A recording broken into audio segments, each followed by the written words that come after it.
Here. I mean, I say for comedy, but one of the other reasons is very vanity motivated.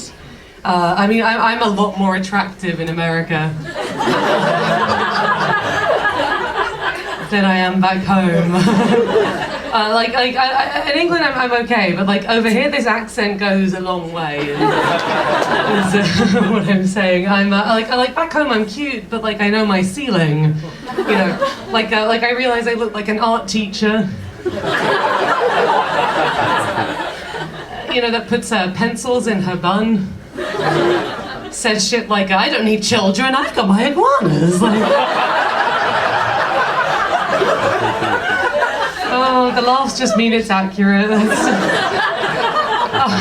I started getting another comparison since I moved here, which was people kept calling me something called Miss Frizzle.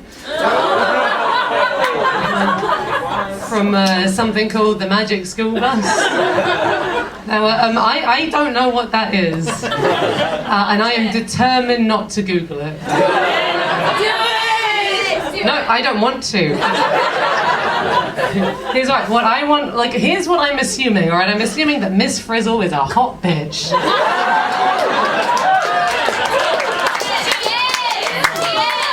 Thank you. And so am I. And here's what I'm assuming. I'm assuming Miss Frizzle's occupation is the driver of a magic fuck bus. That's what I'm assuming, and I will not be told otherwise. Facts will not. I will say fake news to anything. I tell you. But I was actually going to move here about 2 years ago, but I kind of put it off after Trump got elected. I know that's the appropriate sound.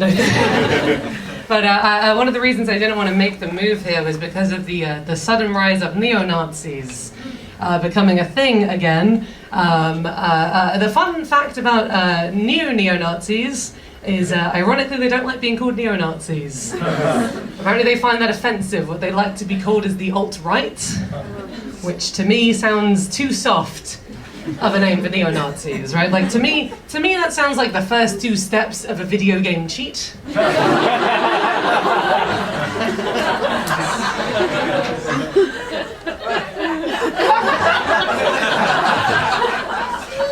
You know, like someone's there with like a little video game controller going like, alt right, alt left, A, B, white power! That's what that sounds like to me. By the way, speaking of dildos, I want to... What 2 subjects are more like warrant for a transition? Nazis and dildos.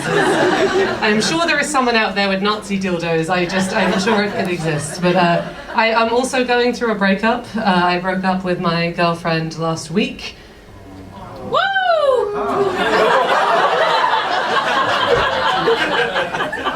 Well, you can see me later.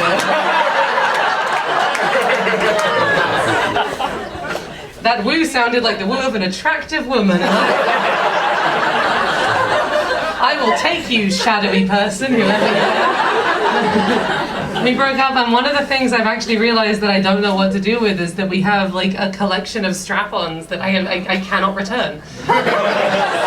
It's literally a lot of wasted money, and the thing was like we went through multiple strap-ons because we were sort of trying to find one that actually fit. And apparently going into the pleasure chest and putting my fingers up against different dildos is not an accurate measurement process. I'm like, yes, this might, maybe, I don't know, I'm like, but the thickness, the girth, the whole thing. And then, so we were kind of like Goldilocks-ing dildos. Well, it's like, oh, this one's too thick, this one's too long, and none of them were just right. What I was saying, this isn't material, by the way, I am just chatting. It's literally the first time I've talked about dildos on stage in my life, so we'll see how it goes. Yeah, we were still kind of doing it, and literally I don't know if there's like some sort of suppository or some sort of sad, single, queer women bin that you can put dildos into, as if you would throw, like when you throw shoes for the homeless, there should be like dildos for poor lesbians that just need a second hand. I was like it's like that really sad short story where it's like baby shoes never used, whatever the fuck it is. I'm like dildo used once, didn't fit. Like,